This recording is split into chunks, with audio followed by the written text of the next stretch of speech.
I had a house fire in 8th grade. My mom burned our house down. We went to go stay with my stepdad's boss. Seeing that neighborhood, it was kind of like this light bulb that went off. This guy is wealthy. You think you have time? You actually don't. You have to be working on yourself a decade at least before you even get the opportunity to step in front of the guy that can really change your life. Release the thought of what the people in your Facebook are gonna say. You'll find the people that love you for exactly who you are. I believe that collaboration is the #1 growth hack. Common sense doesn't sell. Things that are going to trigger people seems to sell.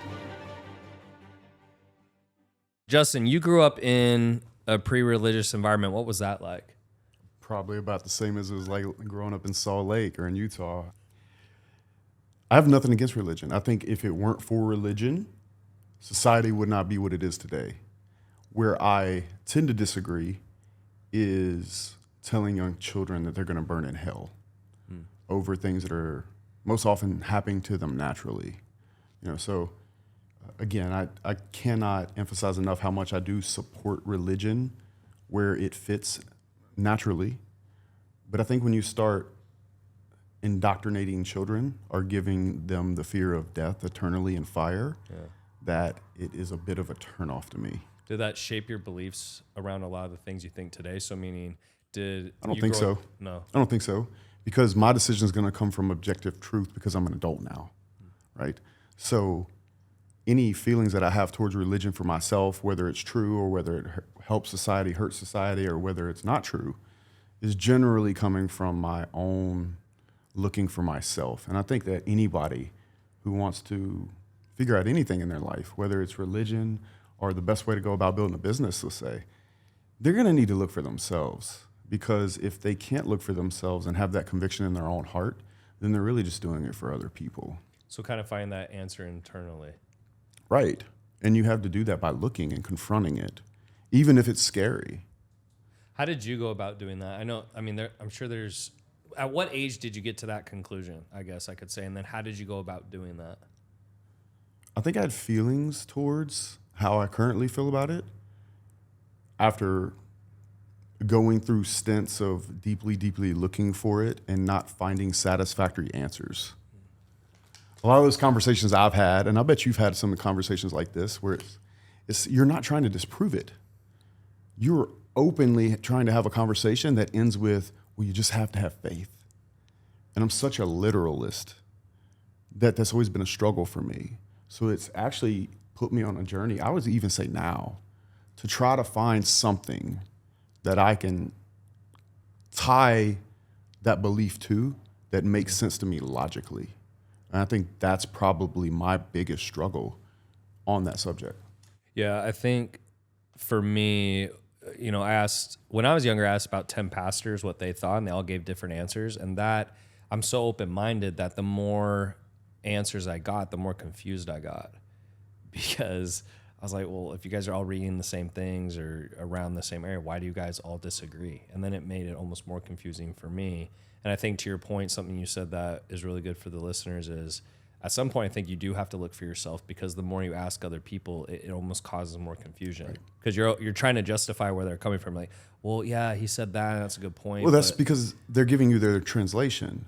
However, what other book do we accept that from? What other book can literally tell you the definition of something, and then we accept you taking the definition and saying, oh, but it actually meant this, or the message should be put in this light? I can't think of another book that whether it's Old or New Testament, where it's not being in some way almost translated to what God meant or what this particular individual believes that God meant. And if you know one, please tell me. But if you open Webster's dictionary right now and you look up the word that you're looking for, it's going to give you a definition. It might give you a couple of other uses or how that word could be, but it's going to be right there in the text. And I think the Bible's interesting in that way, because if you look at people that are preachers or even Jordan Peterson, they'll talk about it very metaphorically, and they'll talk about what those stories meant. At this point, I am in kind of the realm of feeling like they're fables that are for the best good for the world. I think overarchingly they can be, until they cause war, until they make a child traumatized in some sense. I mean, do you ever remember being a young man and being told something was going to happen to you if you didn't act a certain way? Yeah, no, I and do. feeling the fear of eternal fire? Yeah, I think, I know you guys have three heavens, yeah? yeah. Yeah. Right. So, I mean, I was raised LDS from Mormon, and I think the hardest thing for me was just as I got older, it's a lot of your beliefs obviously are coming from your parents and how you're raised. And so I got to a point in my life where I had to really start thinking, is this something I believe or is this something my parents believe? Right. And then do I want to live the rest of my life doing something that maybe I don't feel comfortable doing or not? And I think that's the hard part, because depending on how you're raised and how your parents think or your society or environment or your neighborhood, whatever, I think that's what makes it tough. How do you practice now, if at all? So I think you have to, I just want to add on to something you just said. Sure. How you should get to any decision in a healthy way, I believe, is understand first that you do have a bias.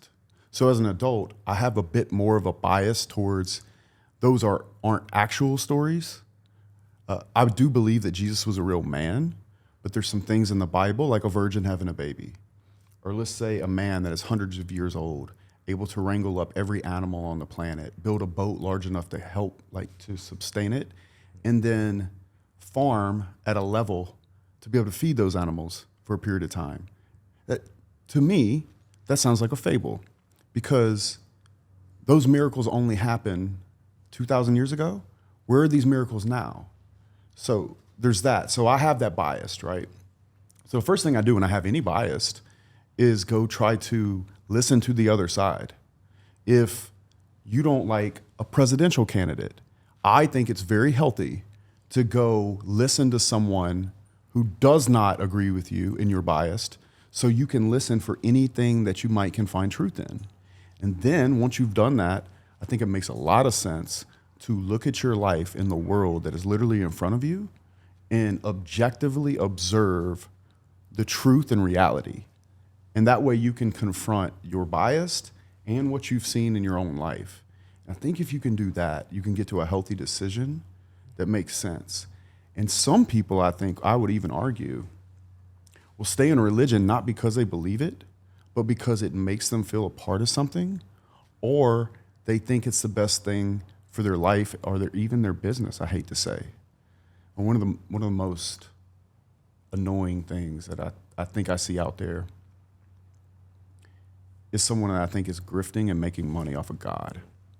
And the reason that really, really bothers me is because I know that there are Christians out there that genuinely believe what's in the Bible. And so you have people that are out there acting a certain way, saying a certain set of things, when they themselves might not even believe those stories are true. And so, and kind of admit to it or dance around the subject of whether it's true or not.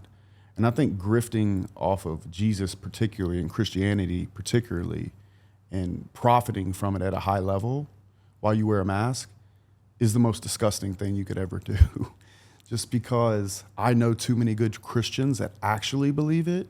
And funny enough, it's those Christians that don't have to say it, because the love that they have through God is coming off of them in such a way that I can feel it. And so when I see someone openly pitching God, I immediately distrust them and know that if they really loved God, that it would come off of them in a different way. And for that reason, I even sometimes distance myself from people that are so religious that they lead with it. What would you label yourself as at this point? Like, would you say agnostic, atheist? I would say an agnostic that's openly looking for a way to believe. I watch so many arguments on both sides. I watch a lot of Christian channels looking for that one thing. I'm looking for that blind spot. I can't find it. I would love to be wrong about that. Was there anything in particular that happened growing up that kind of pushed you that direction?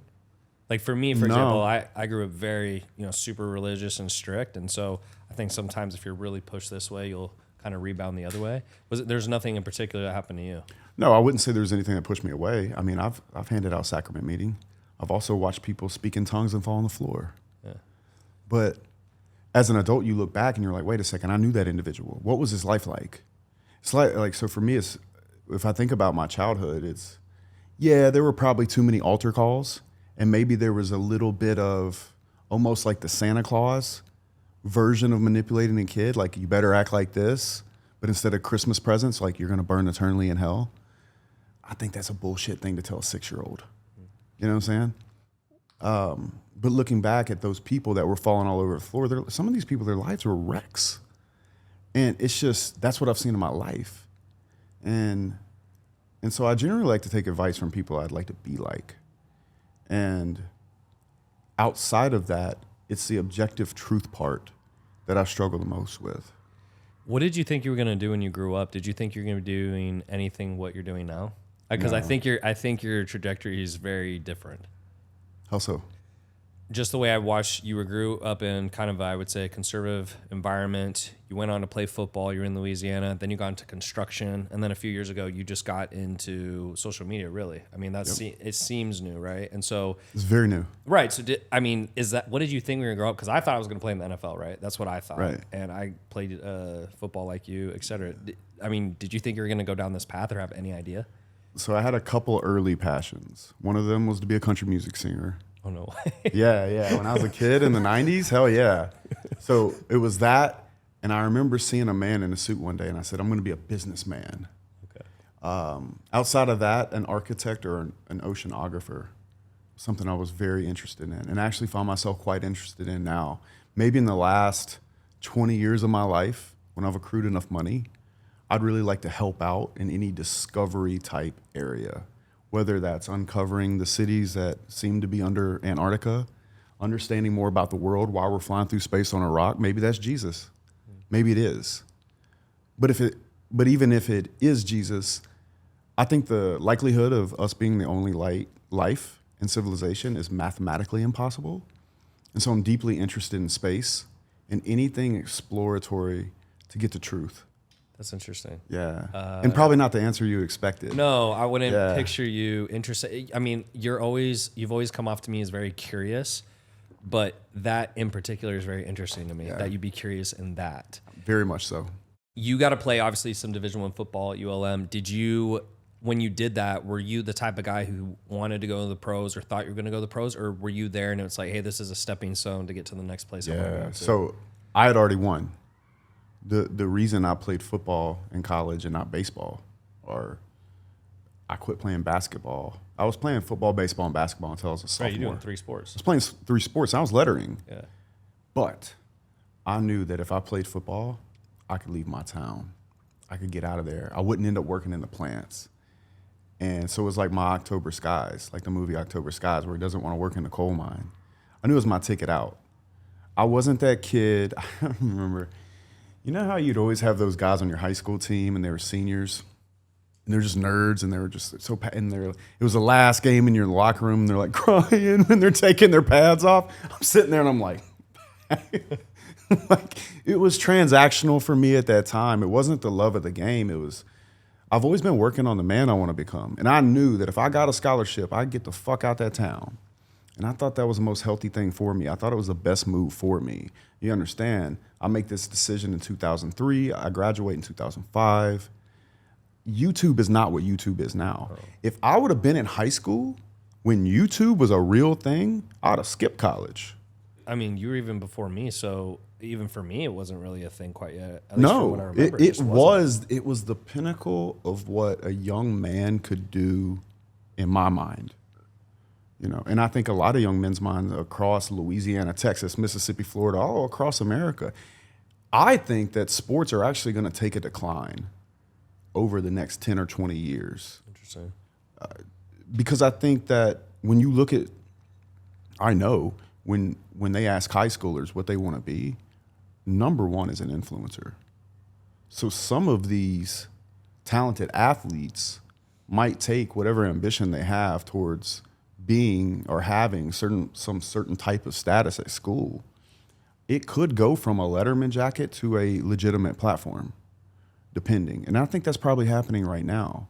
And that's aside from the fact where I think it's a good idea or a bad idea. I do think it's going to happen. After football in college, you got into construction. And this was really kind of the first step into business. What made you go into construction and not a different arena? Was there anything that just lined up for you or in particular? Construction, for me, I always say the only way we knew how to make doctor money was in boots. It was the consciousness that I had in South Louisiana.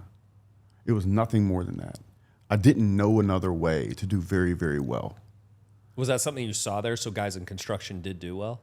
I had a house fire in 8th grade. My mom burned our house down. That's what happened. We had 2 house fires, the same property. Crazy. And I'll tell you this. We went to go stay with my stepdad's boss, and he worked for a metal building company. Seeing that neighborhood, being in that house, it was kind of like this light bulb that went off, and this guy is wealthy. And so that was the exposure I had to it. On top of that, anybody that had a good job in our neighborhood would generally end up having a new truck at some point, which was a major status symbol in a neighborhood that I had. Even if it was a rack and a load, it meant he was a foreman at least. Even if it was a company truck. I remember my stepdad got a company truck one time, and it was a F-350. And it had a big rack on it, but it was new. And it just said a lot to the rest of the neighborhood about his ability to get a good job. Like, it was very clear that if he had a company truck, he had a salary that went with it. It was a good thing. So, yeah, that's what I'd say about construction. How do you typically get leads in that type of business? A lot of the listeners here, they're either trying to start businesses or have businesses. In that type of industry, I'm assuming it's a little bit more old-fashioned. How do you go about getting leads or getting customers in that type of industry? So in commercial, you can join things like Plan Hub, I Square Foot, Dodge Report. You can get the report. You know what bids are coming. From there, you have to get really granular about either getting in touch with the architect or pulling the pre-job walk form to find out what all contractors are bidding the project. There might be 10 contractors bidding the project, general contractors, right? But if only 3 invite you, you're wasting the opportunity to bid the other 7. So I was very adamant about being in touch with people before the project bid, even reaching out to them and clarifying my scope just to build rapport with them. And then once the bid went out, I would be able to find out who won and follow up with not only the guy that won, but everybody that built the project so they could get comfortable. I could know where my numbers came in against everyone else. I could take conversations that I had with, let's say, 10 contractors about my number and why we won or did not win, and kind of create a Venn diagram to see who was just trying to get me to lower my bid or if my bid was actually in the right place.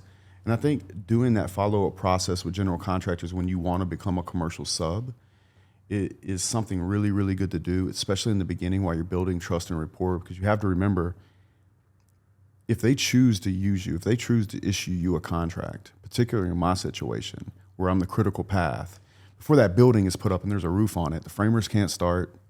You know, they can rough in plumbing and electrical through the slab, but really it's on me once they turn it over to us.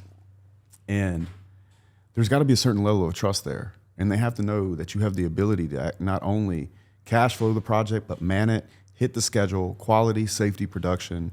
And so you have to be in communication in a way that creates that comfort level for them to give you a shot in the first place. And so making sure you're bidding everybody, following up on your bid, talking to them through the bid process to really clearly define the scope that they're looking for is very, very important in the beginning. Who actually owns those projects typically? Is it another business, or is it like the local city government, or who's usually are you bidding against? Does that make sense? So it depends. So if it's a municipal project, it might be city or government. That might make it a prevailing wage job. But if it's, let's just say it's an investor who wants to build a very large warehouse, he'll get in touch with the architect. The architect will say, well, I trust these 5 to 10 general contractors. We'll let them bid it. Those contractors will invite me, and I'll bid my scope of work, which is always Division 13, pre-engineered metal buildings. What's some of the most common challenges your team encounters on a day-to-day basis in that type of industry? You understand, like, to build something, it's very difficult because you're going against the weather. You have the men, which I do think is the largest variable. You have the other contractors. You have the material coming to site, which means you have supply chain. You have their production and fabrication, in my case. You have to make sure that you line the schedule up in a way that when you do a roof startup that you might get the inspector to come out, or you schedule the inspector to come out after so you can have those warranty papers given on the building. You have to make sure that you're getting the right kind of contracts, that the retainage is not out of control and your payment terms are right, and your schedule of values that you submit to the contractor is set up in a way that you can float the project with as little bank money as possible. The cost of money is really important in construction. The longer it takes, the more that cost of money gets into the project, which is a variable cost based off a schedule that you have to hit. There's safety. Again, with the men, safety, safety, safety, safety. They don't want to hear it. They don't want to hear safety in systems.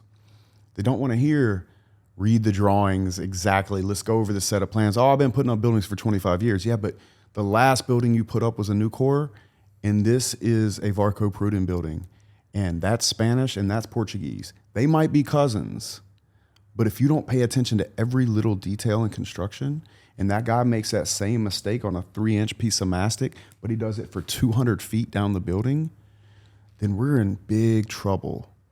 Because what seems like such a small thing in the drawings is not a small thing when it comes to the manufacturer stamping that you put that roof on correctly and them warranting the building, which would create a very, very large issue. And that's when you get into insurance situations and having to rip roofs off that could cost hundreds of thousands of dollars, if not millions of dollars.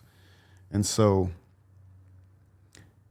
attention to detail is very important. When you have the variable of the men, the heat, the supply chain, the materials, it becomes this orchestrated chaos that you have to have benchmarks for and systems for to make sure that you don't make mistakes that'll cost you later. You're obviously pretty heavy on social media. Whenever I check it, there's always someone always has something to say about whatever you said. Yeah. And so you have what some would deem controversial views. What would you say some of the most controversial views you have, and or if whatever it is, what made you feel that specific way about that view? Give me one. The one recently, just because of the political election, is like, I mean, I'll see you post something about that, and it's like everyone's got something to say, but I don't know if that's really super controversial. Are you talking about Trump? Yeah. Like if you post something, but that's more recent. I think that's a layup to create people to get upset. Like, that's an obvious one. Like, this whole thing is so heated, right? Yeah. So I think that's an easy way to get people's attention. I wish it was always like that. Is there any that sticks out that like you really believe in that people seem to always have an issue with, where you're like, I don't really understand why? Probably the cooking thing. Oh yeah. Yeah. Did you say something about cooking? Yeah, I went on this big rant about how cooking's bullshit, and I have to go downstairs, and this is where it really pissed people off, I think. But I was kind of trolling. I'm like, yeah, I got to get in the G-Wagon, go downstairs to valet, get in the car, drive to Publix, get the stuff. That's a lot of time, though. And I go through this whole thing where I'm like, now I'm washing dishes. Like, oh, I'm washing. Yeah, bro, it really pissed some people off. And so, I don't care. But at the same time, if I needed to go to the grocery store today for some reason, I'm not above stopping and going in. That's for sure. I think a lot of times, like, you have to say things that are going to be polarizing and engage people and create emotion or even trigger people. And if you can accept it and know that once you build a platform, you can sneak in those little nuggets of, hey, man, but this is how the world actually works. If you need to go to the grocery store right now because you're 20 and you can't afford anything else, it makes sense. Right. Like they always want to pick that one thing in their situation to disprove your point. But then it would make almost content a nightmare, because every single video would be like, oh, but if this and this, and then it's like not even It'd be boring. Yeah. It'd be boring at that point. Yeah. And so if they need a bad guy, man, I'm your huckleberry, but in regards to like common sense doesn't sell, really. Not common sense alone. It's like common sense plus a tad of being offensive seems to sell. And it's a shame, but I do think it's human nature. And so you have to play the game to some degree. You always, ever since I met you, I mean, honestly, ever since I've seen you online at all, you always dress really nice, right? You're probably one of the best, dressed guys I've ever met. Do you just enjoy it, or was there something that happened as you were growing up where you just felt, hey, I think I should dress this way for X, Y, Z reason? I've always been that way. Yeah. Even when I was a small boy. You got pictures like just always. It's not that I was wearing suits. Yeah. But I would get compliments in college. They'll be like, "You're wearing your football sweats, but it looks like you got ready for an hour." And that wasn't true, but I am very intentional about how things fit me or what I wear, etc. I just recently had my shoulder replaced, so I've been wearing sweats a lot. Yeah, surgery number 6. What happened? 6 surgeries? Yeah, I tore my labrum. We were playing A&M. It was a whole deal. Like, I've had multiple labrum surgeries, but 6 is a lot. I've had 2 on each shoulder, but 6 is a lot, man. It's a lot. Yeah, wow. It's a lot. And so I've always paid a lot of attention to my appearance, and whatever style I had at said time, I did put a lot of thought into it. At this point in my life and my career, and I've always loved suits, I just really like wearing suits. Do I think I can get it done in a black t-shirt? I do. But a lot of times it's that uniform or that thing that you put on that embodies who you want to become. So I think that's very important. I notice sometimes I'll throw a curveball on a podcast and I'll wear like a flannel. And the poor guy that interviews me wore a suit just because he thought I was going to do it. And I'm like, oh no, man. And I'll actually feel guilty because I genuinely think that's my fault. I did it to this guy. He was certain I was going to wear a suit because I always wear a suit. And I'd actually been on like a podcast tour and I was kind of out of clean suits. Didn't feel like wearing a dirty one. I'm like, man, there's a good Carhartt flannel. I'll throw that on, put my cowboy boots on. I go in, he's in a 3-piece suit. I felt so guilty. I felt so guilty, man. And, but yeah, I genuinely just enjoy like dressing nice. That's the best way to do it. What's a typical day look like for you now? Obviously, you have the construction company. You've started moving into online social media. I mean, I don't even know what else you got going on, but I know you have a lot going on. So what does a typical day look like? Typical day. So generally, I control my bookends pretty well. So my mornings are mine. All my meetings are in the afternoon. All my outgoing communication of things that I need, that I want to get done, happen in the morning. So I'll normally wake up, go down, get in one of my trucks, take off driving, start making phone calls to the people I want to talk to. I like to move a lot, and I do that. And then there's times where I have Zoom calls, so it's set up for me just to sit still and talk. But I'm really just on the phone all day long, pushing projects down the line and talking to, because at this point... Is it mostly still construction, or is it a mix? No. So the construction company is pretty well handled. We have really good managers in place. We have bonus structures, all of those. Awesome. Yeah, the recruiting, the bidding, the scheduling, the hotels, the per diem, the payroll, everything. That business, soup to nuts, top to bottom, I don't work in it. And I'm probably going to teach guys how to do it soon. I remember. Once I get to where I want to be and understanding how it all works, making sure that the fulfillment is understood in a way that guys can be successful, because the information, I have it. It'll just be how I get it to them in a way to make sure that they can win, because I also understand that they are in chaos and overwhelm and getting buried in their business. And I can fix that, but I have to be very particular about how I make sure they get it. And honestly, that driving thing for me in the morning is probably because I used to wake up and drive to all my jobs every day. And it just stayed with me. How early you get up? Is it pretty early? Now? Yeah. Not super early, 7. Okay. But I'll tell you this, if I need to sleep later, I will.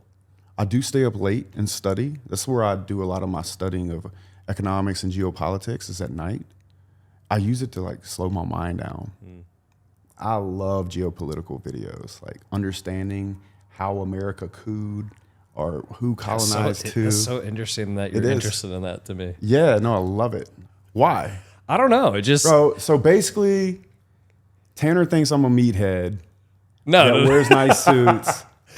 Yeah. I for me, What do you mean? I You're get curious about really interesting things. no, I'm so no, no, surprised. no. So it's just interesting. Tanner, this date's over, bro. Yeah, for me, I get super interested in, like, I would say, personal development or like kind of like enlightenment thinking, or almost like why people think the way they think. Politics and stuff Enlightenment? don't.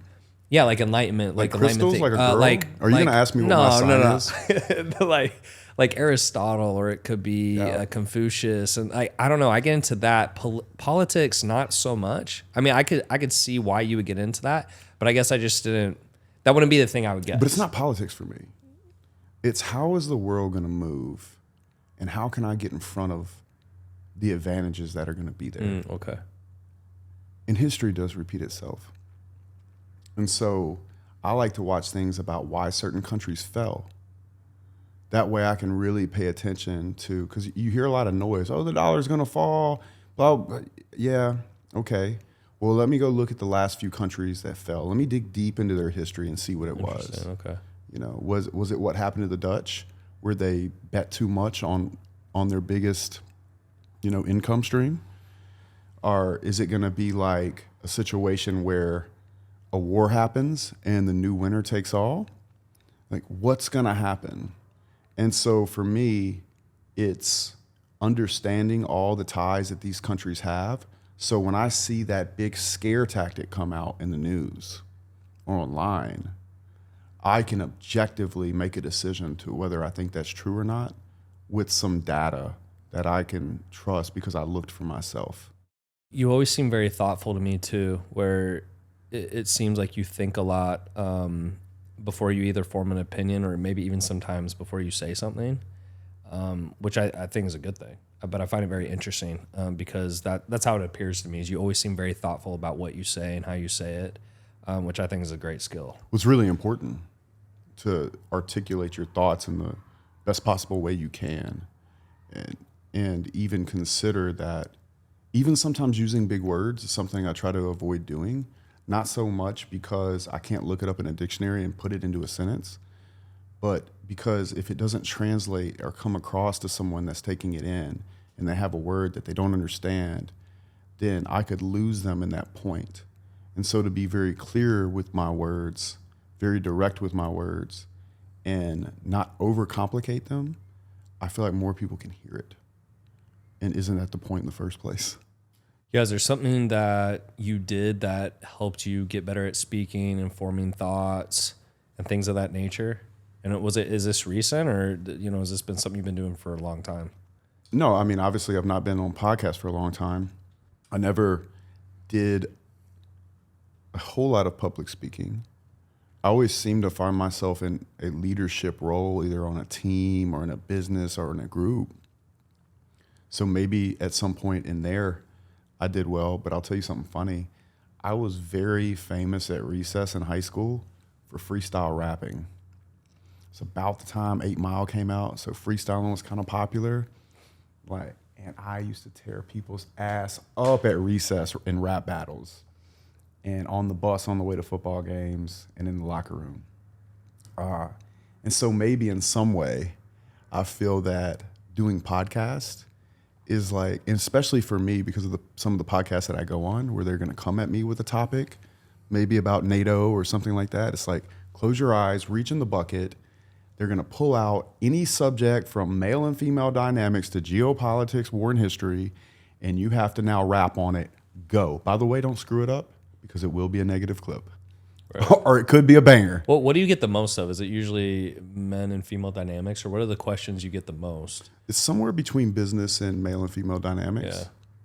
You obviously give a lot of advice to young men. What are some of the things you see them struggling with the absolute most? One thing that I think is a narrative right now is that young men are weak. I actually don't think that's true. I think they're disenfranchised. I think they are a product of their environment. For example, you and I, if we were to come out of high school or go into the workforce in times like right now, where the house price had doubled or tripled in the last 4 or 5 years, and wages have not rose with those things. Maybe you and I would have enough gumption about us to go start an online business somehow. But for the average guy that just wants to work and maybe have a family, it's gotten so out of hand that those things that he might have been told were possible for him on his way up, like growing up, the things that he saw work for his parents will not work for him. And for that reason, I think he's probably angry. He's probably frustrated and upset and is looking for a solution in a world that seems to give a lot of opinions pretty freely, because any asshole with a camera can go on the internet and tell him what to do. And so I think it's hard for young men in the sense that they're more disenfranchised and they're all just a bunch of pussies. I don't really think that. I think that they're in a situation where the world did not turn out the way it was told to them it might. And for that reason, some of them are checking out, but then other young men are absolutely flourishing. You know, there's guys all the time, they're building online business. There's a lot of these agency kids that do quite well. Some kids are catching crypto pumps, and it's just it's a wild thing to see, the highs and lows of young men right now. One thing I like to tell them when they stop me, I tell them two things. The first thing I tell them is, dude, I love you. We're in this together. Believe me. And the reason why I tell them that is because of the second thing I tell them. It's like, you and I are no different. I'm just at a different place in my journey. I was you. And I think that's why I get so much fulfillment from doing it, is we're not really different from them. We just graduated high school in a certain year, had a certain set of opportunities in front of us, which we both followed, by the way. Because I argue that if me and you graduated high school in 2024 instead of when we did, we might have skipped college football. Yeah. That was the winning formula. Yeah. And so for them, the world has changed astronomically in the last just 10 years. But that 10 years, their zeitgeist of time of when they were born, they were believing that life was going to be a certain way, and then social media hits and explodes, and now we're dealing with AI and all these other things. The life that they thought that they could have might not even be a possibility anymore. And so it's going to, I think the next 10 years is going to be even more that way. Something I've found for myself is with social media now, you know, sometimes if you get down in that doom scroll, you're just on your phone and you start going down, you know, you'll look up and you're like, why was I even doing that? There's so much information now that I think it can also be hard for them to know where to look, because that's what I meant by any asshole with a camera. Yeah. And it's 1,000%, man. So what would your advice be to someone if they're trying to figure out who to listen to and not to listen to? Because I find it can be overwhelming. Even for me, with everything I know about business, I'll just see there's so much information everywhere. So how do you figure out who to listen to and not listen to? I think what you first have to do is identify the life you want. First and foremost, look around you, look online, and say, who do I want to model my life after? Because if you just start off with, I want to make a bunch of money, well, you could go be a doctor, and that's decent money. However, you just sold your soul to that office 40 hours a week forever. And so in every category, whether it's money, business, fitness, whatever that thing is, go find the 5 to 10 people that have their life together in the category that you're thinking about across all those buckets of life, and follow those individuals because you want the life they have. Because funny enough, for example, if a young man wanted to learn how to make money online, he saw you and he saw this nice apartment with this beautiful view. He's like, man, I'd really like to be a content creator, making courses, teaching people how to better their lives in Miami. He might look at you, your apartment, your looks, your muscles, all this shit, right? And be like, I want to be like Tanner. And so I think finding the person that has the lifestyle that you want is the best place to start, because it's also the thing that's going to drive you to actually do the work that it takes to get there. There's got to be an emotional attachment of vision for these young men or women to see, to reach for, because I don't think money is going to do it. It might for a second, but it won't be sustainable. How did you get your start into online business and social media? Because obviously you did the construction company, you're super successful with that. What was the thing that pivoted you into, I mean, basically what you do now? Man, I always wanted to do it. When I was in my 20s, I wanted to do it. But I made a deal with myself that I would not do social media until I was a liquid multimillionaire. And I started a construction company, not a tech company. And it took me longer. And I was really disappointed with myself. When I got to 30 and I wasn't a multimillionaire yet, I was really upset about that. I was making a couple $100,000 a year. I was making really good money. It was a struggle. So I think it was like 32. I hit it. And so I made the decision. Then I had to get over the fact that people on my Facebook would probably judge me. And I always tell people if they have that issue of like worrying about what people think, is release the thought of what the people on your Facebook are going to say, because the people on YouTube and Instagram and all over the world, you'll find the people that love you for exactly who you are and who you want to become. And I think the dissonance right there is, even now, or particularly in the beginning, before we got really, really big on social media, when we were trying to push it that first year, I had some friendships that went away. Because of your views? It was more of because I come from the South. So it's very be humble, be seen, not heard. And I was learning how to market from Andrew. And if Customato teaches you how to box, you're going to box peekaboo. Well, if Andrew teaches you how to market, you're going to be coming with smoke. And I think over time, you become your own person, you get your own style, but you still have that base. I think it was more of, who the fuck do you think you are? A lot of those people saw me growing my company, and some of those people, not very many, but some of those people were at one point ahead of me in the relationship in business, and that had flipped. I have two people in mind. It really only happened with two people. And funny enough, one of them has actually completely come back around. One of those, I knew you'd get it all along type guys. And so you just be graceful, and do your best not to, dunk on them after the fact. But in the beginning, I think it's really important to be willing to sacrifice anybody that you think would judge you for it, so you can find the people all over the place that really love you for who you are. And I think that's probably the best advice I could give on starting social media. What's your advice on how to network with people? As at least from my vantage point, you seem like you're very good at that, and it seems like you thrive in and you really like doing it. So what would your advice be to someone who, they want to network, they want to meet more people? What would you say to that? Sometimes you have to pay money to get in a room in the beginning. Sometimes you have to fly out and meet people in person. One thing that I think this generation has as a disadvantage, and I believe every generation gets a new set of problems and new opportunities. This generation can touch the world on their cell phone, but they're not as good in person.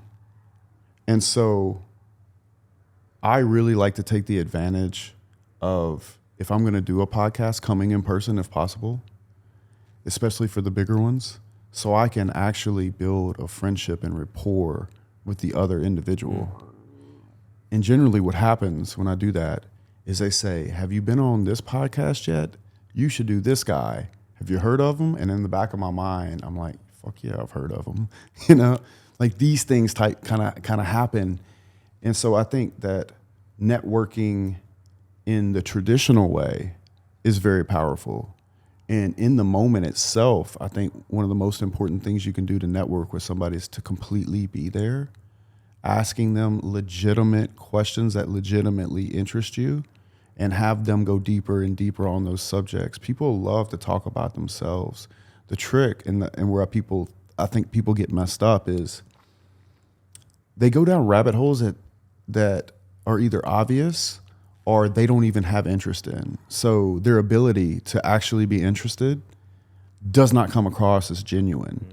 So I like to ask people genuine questions That you care about. that I care about, so I can even stop them and say, wait. I heard that, but can you go back to that part and explain that to me? And just like really be there with them. And I think that that's really uncommon these days. One of the reasons I wanted to start a podcast is exactly what you said. I Yeah. found that, you know, I don't know, I can't speak for you, but for me, I get so busy with business, right? And then by the time I look up, like there's no time left. And then I'm thinking, well, I don't want to spend all this time, like, you know, trying to convince a guy to go to lunch with me, et cetera. And then when I started doing the podcast, I found it was a lot easier and people seem to want to do it. It's a win-win. It's a win-win, right? Instead of just a take or an ask. And so I like that you said that, because that's actually, for me, that's been one of the best ways. I also think, to add to your point, if as you progress and you build something for yourself and a name for yourself and people look up to you, it's also easier because they want to get to know you versus you know, if it's a guy who like maybe has a very small following or he hasn't done anything, it's a little harder to get in the door because they're just like, yeah, you know, maybe I don't want to meet you. But really what happens is when we first got started, we had some big breaks, but I think that's because I had built a real business in the real world. No, I agree. Yeah. And I got some legitimate respect from people with big platforms. It was very helpful. If I were starting today and I didn't have that advantage and the ability to move to Miami or fly all over the world, I would do small podcasts with people with the same size brand as me and slowly work my way up that chain until I got enough influence through doing those collabs that I was actually somebody that could have weight on a show or doing a podcast. Is that the way that That's the way I did it. So that's, for anyone who's listening, if they're starting from zero, collaboration was one of the biggest things. I believe you did. that collaboration is the number one growth hack. Interesting. In fact, I can even feel it on the streets. So if I go on a podcast tour tomorrow, like the one that I did last year was New Orleans, Miami, London, Spain, Dubai, LA, That's crazy, back to Miami. And it's like those podcasts hit like every 2 weeks like bombs. Mm-hmm. And so 6 weeks, let's say, after that, if I walk down the street in Miami, you're not going 10 feet without getting stopped for a photo because it's current. So if they don't have that following, because for you at this point, I'm assuming you get asked quite a bit. So you don't. Yeah, I get asked every day, right? multiple times. You don't even have to look. So for those who are trying to come up, do you think it's better that let's say they create their own podcast where people are coming to them, or they're just reaching out specifically to people they want to collab with? If I were a young man and I had not built a business yet, I would follow the Hard Knocks model. Yeah. And the reason I respect those young men so much is because instead of coming online and acting like they already have a business and they're balling, they went out and brought value to the people that follow them. And for that reason, I know they're getting paid. Mm-hmm. They're making really good money now. And so I think it's the honest thing to do. And I think that it's probably the best way to grow a channel right now if you don't have anything experience-wise and you just know you want to be in this business. So I really like the guys from Hard Knocks. They're good kids, man. Yeah. Yeah, he's or even that American Income model is really good. The street interviews that he does, I think they're great. Speaking of interviews and podcasts, who are some of the coolest people you've met or interviewed with, and why? Like, what was so cool about them? There's obvious ones like Andrew and T. Cameron Haynes is one of my favorite people I've met. I really enjoyed meeting Tucker Carlson. Oh yeah, when I met him at Andrew's house, I thought that was great. Podcast wise, I mean, obviously, I love Brandon Carter. Of course, you know, he's hilarious. Yeah, if you don't like Brandon Carter, fuck you. Who else? I mean, man, there's been so many good ones. Yeah. But Cam and Brandon stand out outside the very, very obvious ones. I'm sure there's more. I'm probably going to think of something on the way down the elevator. I'm like, I should have said that guy. Myron and Walt have been wonderful to me. Fresh and fit, right? Yeah. Yeah, they've been great to me. So a lot of, Tom Bilyeu, salt of the earth human being. Wonderful man. Tom Bilyeu is like the kind of guy that you would be lucky to be friends with. He's just that good of a guy. Very smart, very articulate. What I think that I vibe the most with Tom on is the fact that he's willing to look at the world and confront it for what it actually is with fact. And I think that's so rare. And he's strong enough to do it, and he's strong enough to push back and counter argue with you in a way that's very growth based. So I think Tom Bilyeu is just an absolute gem of a man. Really, really enjoy any time I get to spend with Tom. I've said this a few times. In fact, sometimes when I'm saying this, you're the person I'm thinking of in my head. But I've said a few times, some of the people I respect the most, they just seem to have this confidence about them, or this surety that the way they're living or what they're saying is the right way to do it. So the question for you is, you have that, and it comes off to me like you're very certain who you are and how you should be living. So how are you so certain about everything? And I also would say, how are you so certain when every time you seem to post something about your opinion, everyone's trying to tell you you're wrong? And at least maybe this is just me self-projecting. I find that whenever, I do feel certain something and then people are kind of attacking me and they're like, oh, maybe it shouldn't be that way, because I'm open-minded, sometimes I will start to doubt maybe. And I'm like, oh, maybe I am wrong. You seem the opposite. You seem very calm and collected, but whenever I talk to you, I think the thing I respect about you the most is you always seem to be pretty certain with how you view things.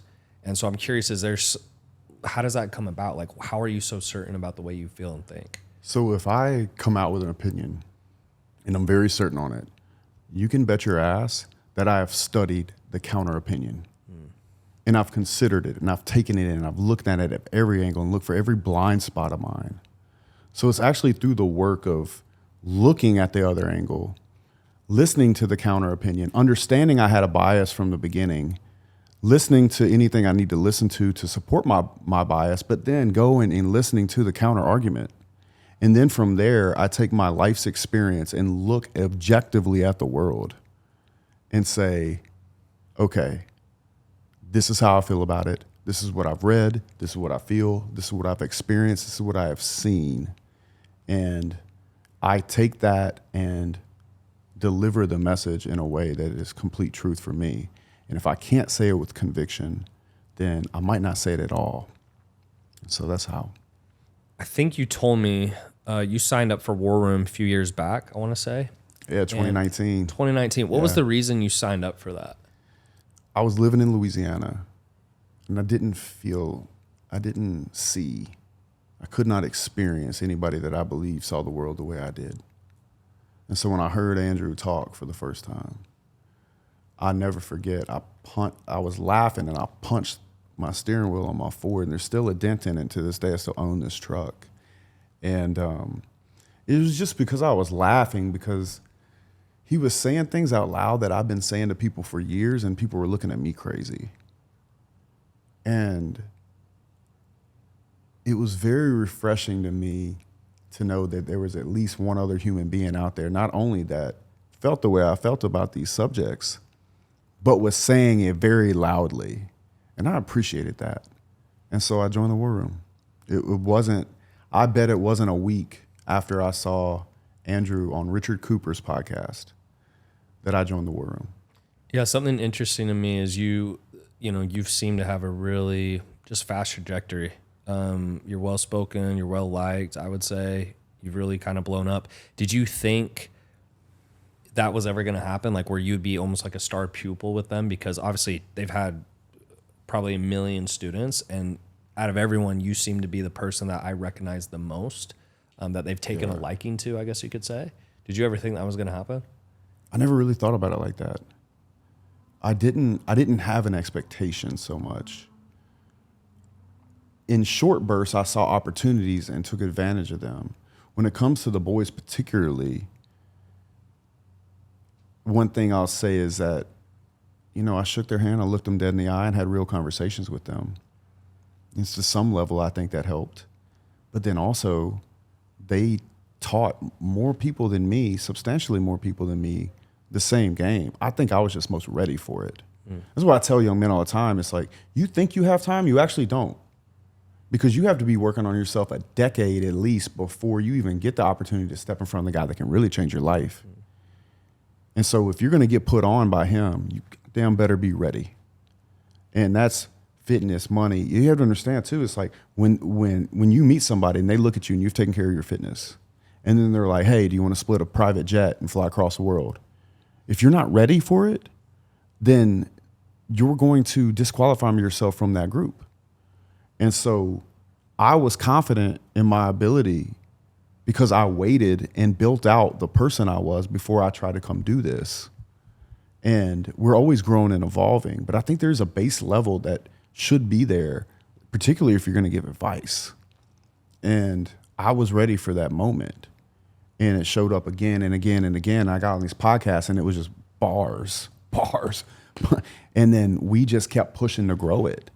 And then we looked up one day and it was like, we really have done something here. Yeah, I always find it interesting, your background, and then just how easily you've stepped into this, where I was ready for it. Yeah. Completely. Just most people be like, oh yeah, I started YouTube at 15 and I did this and your story is less than 3 years. Yeah, your story's so different, and it's an outlier story too. Yeah, and I think I admire it because it is so different, right? Yeah.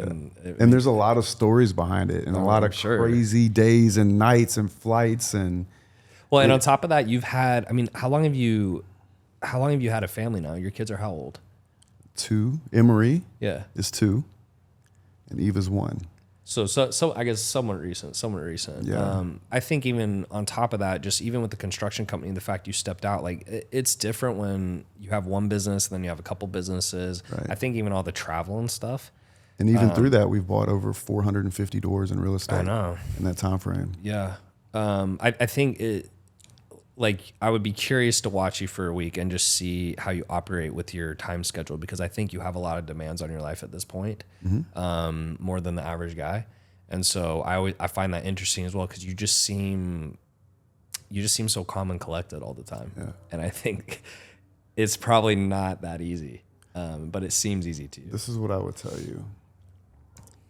If you can get through construction, this business, stress-wise, it's not comparable. So many problems that I face, losing YouTube, for example, bro, I've just been way farther down than that, with way more stress. And I think that doing real business in the real world with the big boys when I was young, it really prepped me, like an agagi, if you will, where there were times where I thought my career was over, I thought my life was over, I thought I'd lose my identity when my construction company was failing when I was younger. And I just grew to understand that that wasn't true. I always found a way through, and it gave me a calmness around anything that might come in this new career, in this life. And I'm very grateful for it. For a long time, I didn't understand why it was so difficult. And I think in the last 18 months, I'd say, it's very clear to me now why it was so difficult and why that was beneficial to me and who I had to become to be able to step into this and do it. Kind of that silver lining. Yeah, and you have to be very tough-skinned to do this. And you have to believe in yourself. And I think confidence is earned. And I earned that confidence in myself over time. And for that reason, unfazed completely. Where does the confidence come from? Is it from being successful, or is it from just being, I guess, keeping the commitments you make to yourself, or doing things in a certain way? Yeah, man, I trust myself. I've done a lot of these things before that I do. Now with social media, I just study it like I would study in those other businesses. I don't even think we've gotten started on social media, by the way.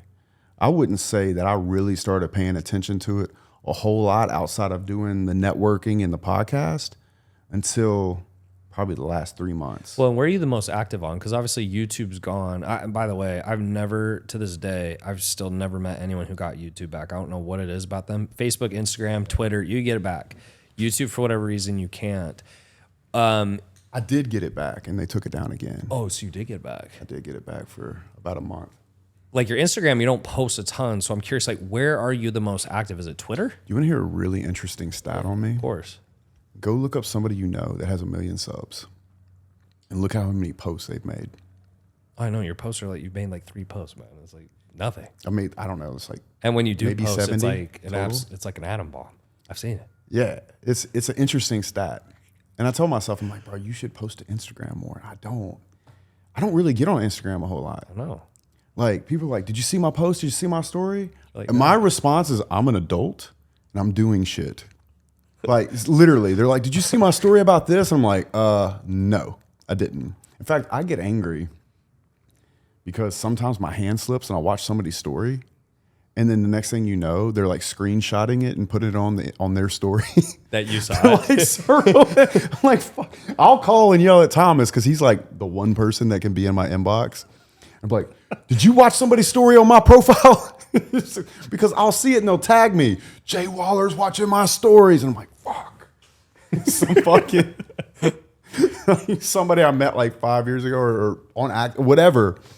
But no, I don't know, man. I wish I had that muscle where like I crave the attention of the likes. That would be really dope because I think I'd post more. Yeah. But where does the content go? Or is it mostly the collaborations you're doing? Like, because you do shoot a lot of content. So It's a collabs. it's a collabs. Collabs is the way. Because you understand, it's like when we do this podcast today, right? I could have set up a camera at my house and done this, but they're going to hear you ask me the question. So I get all the content I would have gotten if I just sat at home and did scripted content. But then also some percentage of your following will end up following me. Right. And let's say that's 30%. And you have a lot of followers. So how many times do I need to do that until my stuff is everywhere? Yeah, I think that's the best tip you gave today. It's so simple, but it makes sense, right? Like, it's just do more collaborations was like the easiest thing I think you said, but Do more collabs and try to do them in person. yeah. Because if you do them in person. Yeah, versus like Zoom. Now, don't get me wrong. I think I might actually start doing Zooms, but it's going to be for the smaller channels that I'm not going to fly to, or I don't put in my opportunity stack. So we keep a spreadsheet by city. So when I go to Vegas, I know I have this podcast, this podcast. Oh, this. so you go back to them? Well, I'll either do my second round or I'll post a story while I'm there very intentfully. And when the invite comes in, I put it on the spreadsheet. It's so interesting, man. Because sometimes I will drive myself crazy, like trying to come up with reels and content, and it almost seems you're the opposite, where you're not trying to come up with anything. Flow like water, man. Yeah. And it's a lot easier too, because you don't necessarily have to prep, right? Like you just show up. I don't prep at all. Yeah, you're who you are. You answer the question. Right. That's probably the best little piece. But it could be a advice you personality type thing. My friend Sterling Cooper, he's a lot like you. He's very organized and very. I'm really good. He told me this one time. I've never told this story. We're in Medellin, and there are some guys in the war room. We're doing an event, and 3 or 4 of them forgot their passport. And I was able to like pull together the management for the private jet and the airport and like get photos sent over, call back to the house, send me go through his bag. We're FaceTiming. I get these dudes on this jet. And I get back, and Sterling was a part of that whole process. He goes, mate, I've never seen anybody so good in chaos. And for me, I don't mind that. Whereas maybe for you, it makes you anxious because you don't have it perfectly prepped. Sterling is that way. But if you understand yourself in that way, then you can step back and build everything around yourself that makes it all go together. Like me and you, if you and I did a business together, we'd be really good because I'd go stir up a bunch of shit and kill a bunch of deer, let's say, but you would make sure it didn't rot. Right. You know what I'm saying? And you have to have all those different parts, and you have to understand which one of those you are. I think one of the most important parts about being successful is like deeply and objectively understanding yourself and not trying to get yourself, like a lot of people try to change themselves. They're holding their breath in life. I need to be more like this guy.